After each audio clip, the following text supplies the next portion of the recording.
Hello friends, स्वागत है आप सभी का मेरे YouTube channel SV coaching classes पर। और जैसा कि मैंने आपसे अपने पिछले वीडियो में डिस्कशन कर लिया था एथिल एल्कोहल के विषय में, तो एथिल एल्कोहल बनाने की विधि, रासायनिक गुण और उपयोग। उसके बाद जो अगला आपके टॉपिक दिया गया है, अगला टॉपिक आपका है एसिटिक अम्ल। आपके सिलेबस में दिया गया है एथिल एल्कोहल और एसिटिक अम्ल। इसके बाद साबुनीकरण वाला पार्ट चालू हो जाता है, साबुन और अपमार्जक वाला। ठीक, तो इसके बाद हम वो पढ़ेंगे। तो आज हमें डिस्कशन करना है एसिटिक अम्ल। फार्मूला क्या है? तो CH3COOH। आईपीएससी नाम क्या बनेगा इसका? तो आईपीएससी नाम बन जाएगा एथेनोइक अम्ल। देखिए, एक दो कार्बन है, दो कार्बन से एथेन, और COOH है ही ओइक अम्ल, तो एथेन प्लस ओइक अम्ल एथेनोइक अम्ल। तो इसके आईपीएससी नाम वगैरह ध्यान रखिएगा, आपके एग्जाम में आईपीएससी नाम वगैरह थोड़ा ऑब्जेक्टिव में भी पूछे जाते हैं। ठीक, तो एसिटिक अम्ल का आईपीएससी नाम क्या होगा? एथेनोइक अम्ल। ठीक, तो ये हो गया। अब एसिटिक अम्ल क्या होता है, कहाँ पाया जाता है? तो एसिटिक अम्ल एक प्रकार से क्या है, कार्बनिक अम्ल होता है। और कार्बनिक अम्ल सारे क्या होते हैं? दुर्बल अम्ल होते हैं। इसीलिए कार्बनिक अम्लों का उपयोग हम किस लिए करते हैं? खाने के रूप में, खाद्य पदार्थ के रूप में। भाई कार्बनिक अम्ल आपका दुर्बल अम्ल होता है ना। कार्बनिक अम्ल दुर्बल होते हैं, इसीलिए उनको खा सकते हैं, है ना। कोई प्रबल अम्ल नहीं खाते हैं, जैसे अकार्बनिक अम्ल होते हैं सल्फ्यूरिक अम्ल। और सल्फ्यूरिक अम्ल नहीं खा सकते हम, अगर खा ले तो सब सफाया हो जाएगा, है ना। तो जितने अकार्बनिक अम्ल होते हैं वो आपके प्रबल अम्ल होते हैं, यानी जिनमें कार्बन नहीं पाया जाता है, जैसे सल्फ्यूरिक अम्ल, हाइड्रोक्लोरिक अम्ल, ये सब क्या होते हैं? प्रबल अम्ल होते हैं। जितने भी कार्बनिक अम्ल हैं लगभग वो सभी क्या होते हैं? दुर्बल अम्ल होते हैं। उनका उपयोग खाद्य पदार्थ के रूप में भी कर सकते हैं। ठीक, तो ये हो जाएगा। अब उसके बाद ये जो एसिटिक अम्ल है आपको कहाँ देखने को मिलता है? तो एसिटिक अम्ल जो सिरका होता है ना, आपने देखा होगा सिरका। तो सिरका जो बनाया जाता है उसके अंदर एसिटिक अम्ल मिलाया जाता है ना, वहां पर एसिटिक अम्ल आपको देखने को मिलता है। उसके बाद जैसे यहाँ पर कहा जाए कि जो एसिटिक अम्ल है, एसिटिक अम्ल का 10% का विलयन, यानी एसिटिक अम्ल का 10% का विलयन सिरका कहलाता है। आपसे पूछ लिया जाए कि सिरका क्या होता है, तो एसिटिक अम्ल का 10%, 10% का विलयन आपका सिरका कहलाता है। इसका क्या मतलब है 10% का? तो 10% का मतलब ये है कि जितनी भी क्वांटिटी होगी सिरके की, उसमें केवल एसिटिक अम्ल कितना होगा? केवल 10%। बाकी 90% क्या होगा? पानी होगा और अन्य पदार्थ होंगे जो मिलाए जाते हैं, है ना। लेकिन मेन कंपोनेंट यहाँ पानी और एसिटिक अम्ल की बात हो रही है। तो 90% आपका क्या होगा? पानी होगा उसके अंदर, और आपका 10% क्या होगा? एसिटिक अम्ल होगा। नहीं भाई, कार्बनिक अम्ल है तो इसका मतलब ये भी नहीं कि बिल्कुल अधिकता ही कर देंगे खाने के लिए, अति कर देंगे। अति करेंगे तो नुकसान कर जाएगा, है ना। वो तो कोई भी चीज हो, अति हो जाए तो नुकसान होगा ही होगा। तो इसलिए अति नहीं, एक लिमिटेड मात्रा में इसको खाने के रूप में उपयोग करते हैं। ठीक, तो ये बात हो गई। अब उसके बाद सबसे पहले बात आएगी इसको बनाने की विधि। तो बनाने में सबसे पहले हम प्रयोगशाला विधि देख लेते हैं। तो प्रयोगशाला विधि में कैसे बनाएंगे? तो हम एथिल एल्कोहल ले लेते हैं और एथिल एल्कोहल का ऑक्सीकरण करवा देंगे पोटेशियम डाइक्रोमेट या पोटेशियम परमैंगनेट की उपस्थिति में, तो एल्डिहाइड बनेगा। और एल्डिहाइड का फिर से ऑक्सीकरण कर देंगे तो आपका एसिड बन जाएगा। तो चलिए ले लेते रिएक्शन के प्रयोगशाला विधि, है ना। प्रयोगशाला विधि, ठीक। प्रयोगशाला विधि लेना क्या है? एथिल एल्कोहल लेना है और उसको आपका ऑक्सीडेशन करवा देना है। तो चलिए करवा देते हैं ऑक्सीडेशन। जैसे C2H5OH ऑक्सीडेशन,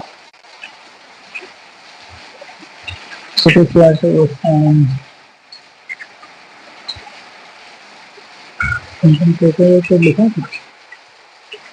कुछ नहीं लिखा है।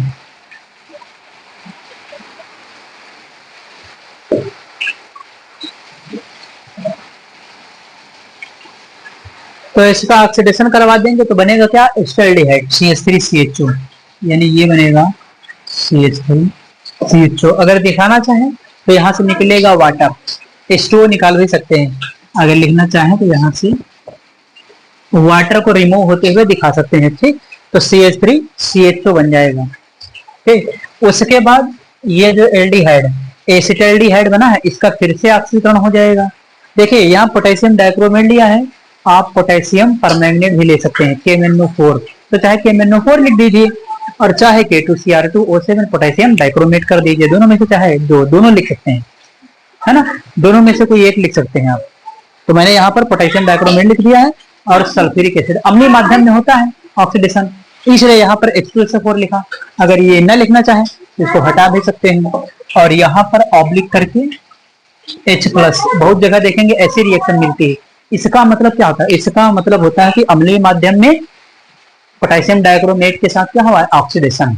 और चाहे पूरा सल्फ्यूरिक एसिड लिख दिया जाए तो एस्टल्डिहाइड बना, एस्टल्डिहाइड का फिर से ऑक्सीडेशन हो जाएगा, तो वहां पर कन्वर्ट हो जाएगा किसमें? एसिटिक अम्ल के अंदर। तो लिख देते हैं यहाँ पर CH3 CHO, फर्दर ऑक्सीडेशन होगा। यही रीजेंट आपका लिख दीजिए K2Cr2O7। ठीक, KMnO4 भी चाहे वो भी लिख सकते हैं, सीधे बदल जाएगा आपका एसिटिक अम्ल में, तो CH3COOH, ये आपका कन्वर्ट हो गया एसिटिक अम्ल के अंदर। तो इसका नाम लिख लीजिएगा, एस्टल्डिहाइड है, एथिल एल्कोहल है, एसिटल्डिहाइड है ना। नाम लिखना चाहे तो एसिटल्डिहाइड, एसिटल्डिहाइड हो गया। ये देखिए इसका नाम तो लिखे लिखा है, बाकी ये वही है आपका प्रोडक्ट। आगे रिएक्शन बढ़ाने के लिए यहाँ नहीं लिखा, इस साइड में लिख करके बता दिया। ठीक, तो प्रयोगशाला विधि का ये मेथड हो जाता है। उसके बाद औद्योगिक विधि, तो औद्योगिक विधि में एक सबसे फेमस विधि है किण्वन द्वारा, है ना। किण्वन द्वारा इसका निर्माण करते हैं, यह शीघ्र सिरका विधि कह दिया जाता है ना। लेकिन आपके यहाँ 10th लेवल पर आपको नाम मिलता है किण्वन विधि, हाँ। तो किण्वन विधि द्वारा कैसे बनाएंगे? तो किण्वन विधि में क्या होता है? किण्वन विधि में ये होता है कि वहां पर सूक्ष्म जीवों की उपस्थिति में एल्कोहल का ऑक्सीकरण करवा दिया जाता है और वो एल्कोहल कन्वर्ट हो जाता है एसिटिक अम्ल के अंदर। और कौन सा एल्कोहल? तो वो है एथिल एल्कोहल। ठीक, तो चलिए औद्योगिक विधि लिख देते हैं यहाँ पर, औद्योगिक विधि। ठीक, इंडस्ट्रियल मेथड है, तो चलिए इसको लिख देते हैं। यहाँ पर क्या करना है आपको? लेना है C2H5OH, डबल ऑक्सीजन लगा दीजिए, 2 ऑक्सीजन लेंगे। और यहाँ पर एक सूक्ष्म जीव होता है आपका, इधर लिख दीजिए माइकोडर्मा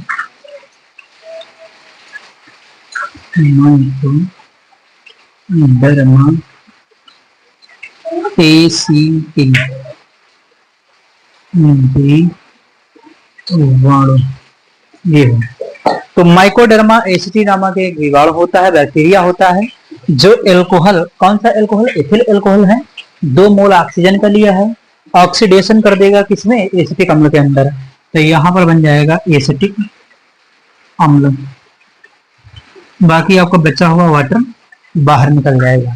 तो फाइनली आपका प्रयोगशाला विधि और यहाँ पर आपकी औद्योगिक विधि, दोनों विधियां मैंने आपको बता दी। एग्जाम में जो पूछी जाए वो आपको लिख देना है ना। इसको किण्वन का मेथड भी कहते हैं, तो किण्वन के नाम से भी अगर आता है तो जब एथिल एल्कोहल का ऑक्सीडेशन माइकोडर्मा एसिटी नामक सूक्ष्म जीव की उपस्थिति में करवाते हैं तो एथिल एल्कोहल एसिटिक अम्ल में ऑक्सीकृत हो जाता है ना। इस विधि को किण्वन विधि कहते हैं, इसमें लिख दीजिएगा। ठीक, डिटेल में मेथड है नहीं आपकी किताब में। ठीक, तो ये हो गया प्रयोगशाला और औद्योगिक विधि। आप इनका स्क्रीनशॉट लीजिए, फिर इसके रासायनिक गुणों का डिस्कशन मैं आपसे करता हूं। चलिए तो डिस्कशन कर लेते हैं कि chemical properties of acetic acid, यानी एसिटिक एसिड के रासायनिक गुणों के विषय में। ज्यादा एसिटिक एसिड के रासायनिक गुण आपको नहीं पढ़ना है, कुछ खास रिएक्शंस आपको यहाँ पर पढ़ने हैं। जब 12th क्लास में आते तो बहुत ज्यादा रिएक्शन पढ़नी पड़ती है इसके विषय में, है ना। लेकिन यहाँ पर आपको 10th लेवल पर उतनी ज्यादा रिएक्शन नहीं है, लेकिन कुछ खास रिएक्शन है जो पढ़ना है। तो नंबर फर्स्ट देखिएगा, जैसे यहाँ पर ले लेते हैं NaOH से क्रिया, NaOH से क्रिया, सोडियम हाइड्रोक्साइड है, एक क्षार है, और एसिटिक अम्ल क्या है? एक अम्ल है। तो अम्ल क्षार की क्रिया होगी, क्या बनेगा? लवण, जल बाहर निकलेगा। चलिए लिख देते हैं, जैसे CH3COOH और NaOH। तो अम्ल से H निकलेगा, यहाँ से OH मिल करके H2O बाहर निकल जाएगा, बनेगा आपका सोडियम एसीटेट। तो CH3COON Na+H2O, तो ये बन गया सोडियम एसीटेट, वाटर बाहर निकल गया। अम्ल क्षार की उदासीनीकरण अभिक्रिया यहाँ पर हो गई। सेकंड नंबर 2 देख लेते हैं, जैसे आपका PCl5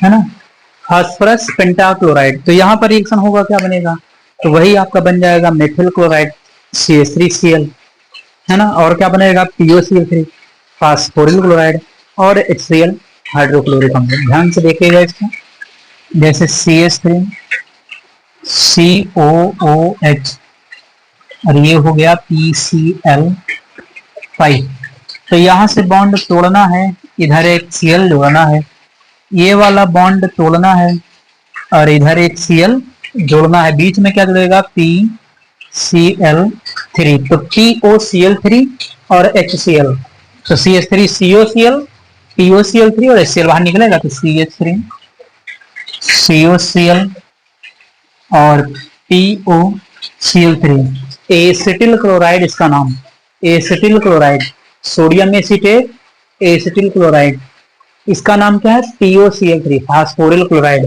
और हाइड्रोक्लोरिक एसिड बाहर निकलेगा HCl। ठीक, तो फाइनली PCl5 के साथ रिएक्शन। सेकंड ले लेते हैं जैसे PCl3 के साथ, तो नंबर 3 हो जाएगा PCl3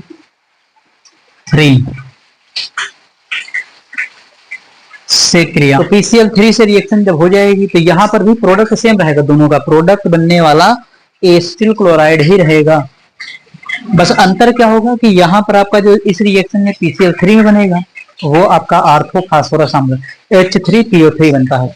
देखिएगा ध्यान से, जैसे ये है CH3, कितना मोल लेना है, तो 3 लेना है, तो यहाँ पर 3 लगेगी COOH, और ये है PCl3 फास्फोरस ट्राइक्लोराइड है। ठीक, तो ये हो गया। अब बनाइए इसको 3CH3COCl और 3H3PO3 आर्थोफास्फोरस अम्ल, आर्थोफास्फोरस अम्ल है, और ये आपका वही एसिटिल क्लोराइड। प्रोडक्ट देखिए दोनों का सेम है, यहाँ भी CH3CCl, यहाँ भी CH3CCl, तो दोनों में बनने वाला प्रोडक्ट सेम होता है। इधर वाला प्रोडक्ट चेंज है, यहाँ पर आर्थोफास्फोरस अम्ल है, यहाँ पर फास्फोरिल क्लोराइड है। ठीक, नेक्स्ट रिएक्शन है आपकी एल्कोहल। एल्कोहल में जैसे मेथिल एल्कोहल या कोई भी एल्कोहल ले लीजिए, चाहे मेथिल ले लीजिए चाहे एथिल ले लीजिए, तो जैसे मेथिल एल्कोहल ले लेते हैं, मेथिल एल्कोहल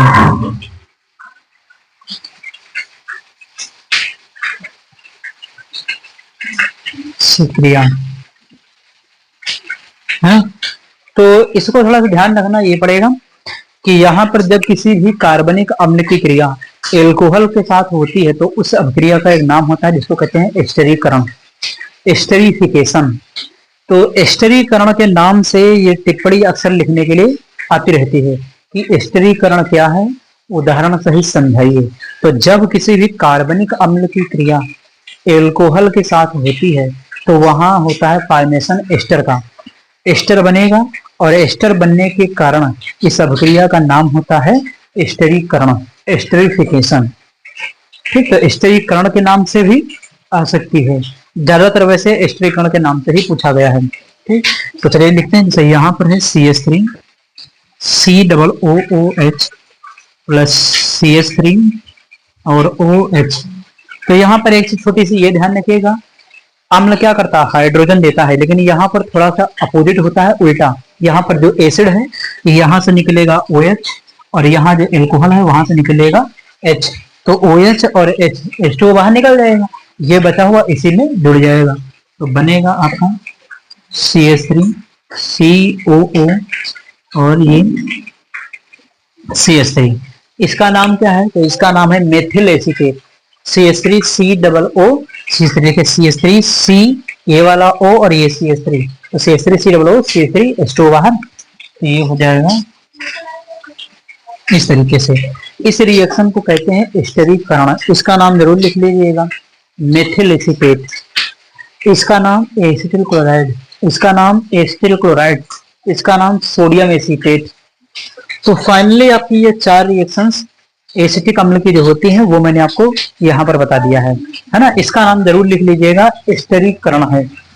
परिभाषा मैंने आपको बता ही दिया है। ठीक, तो इसका स्क्रीनशॉट लीजिए, फिर अगले जो रासायनिक गुण हैं उनका डिस्कशन मैं आपसे करता हूँ।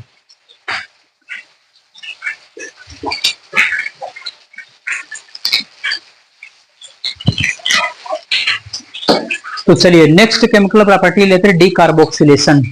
तो डी कार्बोक्सिलेशन का मतलब क्या है? विकार्बोक्सिलीकरण। तो वहां पर कार्बन डाइऑक्साइड देखेंगे कभी CO2 के रूप में सीधे निकल जाती है और कभी कभी सोडियम कार्बोनेट Na2CO3 के साथ निकलती है। तो यहाँ पर क्या होगा? यहाँ पर जो एसिटिक एसिड की रिएक्शन है वो सोडा लाइम के साथ होगी। ये सोडा लाइम क्या होता है? तो सोडियम हाइड्रोक्साइड और कैल्शियम ऑक्साइड का मिश्रण होता है ना। सोडा लाइम का जो रेशियो होता है, इसका जो अनुपात होता है वो 3:1, यानी 3 भाग NaOH और 1 भाग CaO, 3:1।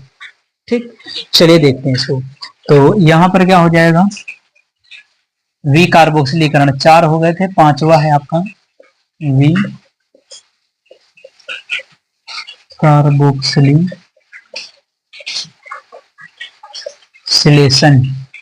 या विकार्बोक्सिलीकरण। डिकार्बोक्सिलेशन भी लिख सकते हैं या विकार्बोक्सिलीकरण। ठीक, तो रिएक्शन हो जाएगी एसिटिक अम्ल की सोडा लाइम के साथ। तो CH3 COOH, ये हो गया सोडा लाइम, NaOH और CaO। तो 2 मोल लेंगे NaOH के और सोडा लाइम के लिए CaO यहाँ पर लिख देंगे। ये रिएक्शन में पार्टिसिपेट नहीं करता है, रिएक्शन को करवाने का काम करता है। पार्टिसिपेट NaOH कर लेगा, ये रिएक्शन में प्रोडक्ट भी बनाता है। तो यहाँ से होगा क्या? तो ये आपका बन जाएगा मेथेन। बाहर निकलेगा सोडियम कार्बोनेट और प्लस H2O। तो मेथेन बन गया, सोडियम कार्बोनेट और वाटर का फॉर्मेशन हो गया फाइनली। तो ये हो जाती है आपकी डिकार्बोक्सिलेशन यानी विकार्बोक्सिलीकरण। अगली रिएक्शन जैसे अमोनिया से रिएक्शन देख लेते हैं। 6 नंबर NH3 से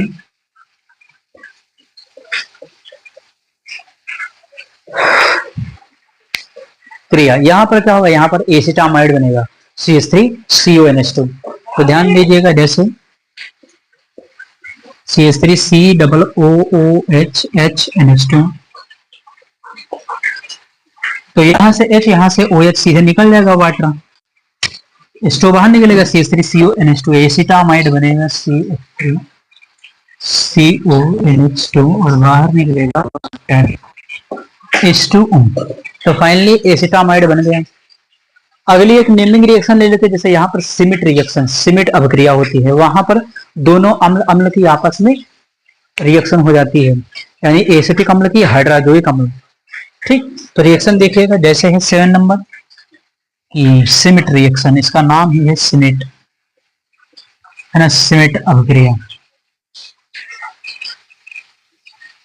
सिमिट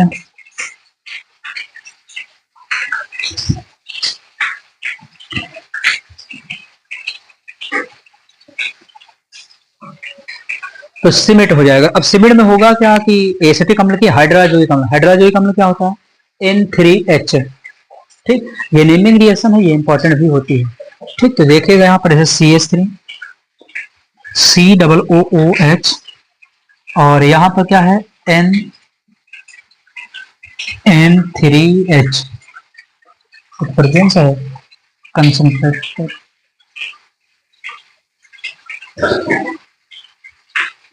कंसंट्रेटेड सनिसांद्र सल्फ्यूरिक अम्ल है।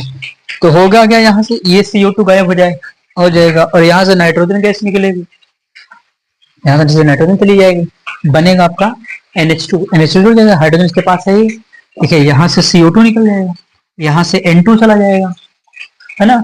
ये देखिए 2 N जाएंगे तो नाइट्रोजन N2 चला गया, 1 N बचा तो NH और ये वाला H NH2। ठीक, ये क्या बनेगा? CH3NH2, मिथिलेमीन का फॉर्मेशन हुआ। यानी पहला बनने वाला प्रोडक्ट मिथिलेमीन है। दूसरा क्या बनेगा? यहाँ से CO2 निकलेगा है तो एक कार्बन डाइऑक्साइड बनेगा यानी CO2। सेकंड प्रोडक्ट आपका N2, नाइट्रोजन गैस जाएगी तो यहाँ पर N2। तो ये हो गई आपकी सीमित अभिक्रिया। तो ये रहे रासायनिक गुण किसके, एसिटिक अम्ल के। इतने रासायनिक गुण पढ़ लीजिए, इसी में से आपके एग्जाम में आ जाएगा, इससे बाहर कोई नहीं आएगा। इसकी और भी रिएक्शंस होती हैं, लेकिन वो आपको 12th क्लास में पढ़ने को मिलेगी वहां पर। ठीक, तो अब इसका स्क्रीनशॉट ले लीजिए, फिर इसके जो उपयोग हैं उनको मैं आपको बता देता हूं।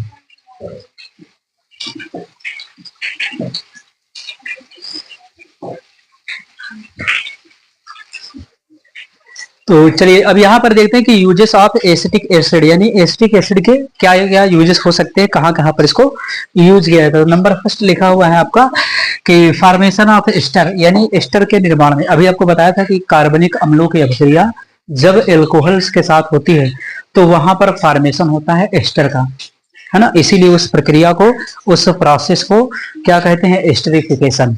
ठीक, तो एस्टर का फॉर्मेशन हो जाएगा। सेकंड नंबर है कि आपका विनेगर, यानी सिरका बनाने में इसका उपयोग होता है। विनेगर यानी उसके बनाने में एसिटिक एसिड कार्बनिक अम्ल है। अब कार्बनिक अम्लों का प्रयोग हम क्या करते हैं कि एज अ फूड प्रोडक्ट के रूप में इसका उपयोग कर सकते हैं। तो सेकंड नंबर ये हो जाएगा। थर्ड आपका दिया है कि कार्बनिक विलायक के रूप में, organic solvent like dissolve like, जो कार्बनिक कंपाउंड होते हैं वो कार्बनिक विलायकों में विलायक, जो अकार्बनिक कंपाउंड होते हैं वो अकार्बनिक विलायकों में विलायक होते हैं।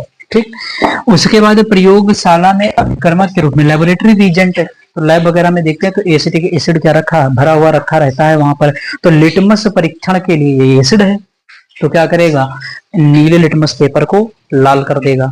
तो लिटमस परीक्षण के लिए भी एसिटिक एसिड का प्रयोग, ये भी एक लिख सकते हैं, पॉइंट बढ़ा सकते हैं, उपयोग चाहे तो और भी बना सकते हैं। ठीक, उसके बाद लिखा हुआ है कि मिथिल एमीन बनाने में, अभी पीछे देखा था हाइड्रोजोइक अम्ल के साथ एसिटिक अम्ल की रिएक्शन हुई थी तो मिथिल एमीन बना था। तो यहाँ पर ये लिखे हुए आपके टोटल 5 उपयोग हैं जो कि एसिटिक अम्ल के होते हैं। उसके अलावा जैसे मान लें परीक्षण वगैरह कभी पूछ लेता है ना, या कभी कभी पूछता है कि ग्लेशियल एसिटिक एसिड क्या होता है। तो एसिटिक एसिड को ठंडा करने पर, है ना, ग्लेशियल एसिटिक अम्ल क्या होता है, एसिटिक एसिड को ठंडा करने पर यह बर्फ जैसे क्रिस्टलीय ठोस के रूप में जम जाता है, जिसे हम क्या कहते हैं, ग्लेशियल एसिटिक अम्ल कहते हैं। तो अगर डेफिनेशन आती है जो मैंने बताया है, एज इट इज रिपीट करके लिख लीजिएगा, और यही डेफिनेशन आपको वहां पर लिख देनी है कि एसिटिक अम्ल को ठंडा करने पर यह बर्फ जैसे क्रिस्टलीय ठोस के रूप में जम जाता है, इसी को क्या कहते हैं, ग्लेशियल एसिटिक अम्ल कहा जाता है। तो ये रहा फाइनली आपका एसिटिक अम्ल बनाने की प्रयोगशाला विधि, औद्योगिक विधि, रासायनिक गुण और इसके उपयोग। इन सभी बातों का डिस्कशन मैंने आपसे कर लिया है। तो ये जो मैंने आज पढ़ाया है, उम्मीद करता हूं कि आप सभी को ये समझ में आया हुआ होगा। और अगर चैनल पर नए हैं तो चैनल को सब्सक्राइब करिए, वीडियो को लाइक करिए और शेयर करते रहिए। तो चलिए फिर पढ़ते रहिए, मिलते हैं अपने नेक्स्ट लेक्चर में। Thanks for watching this video. खत्म।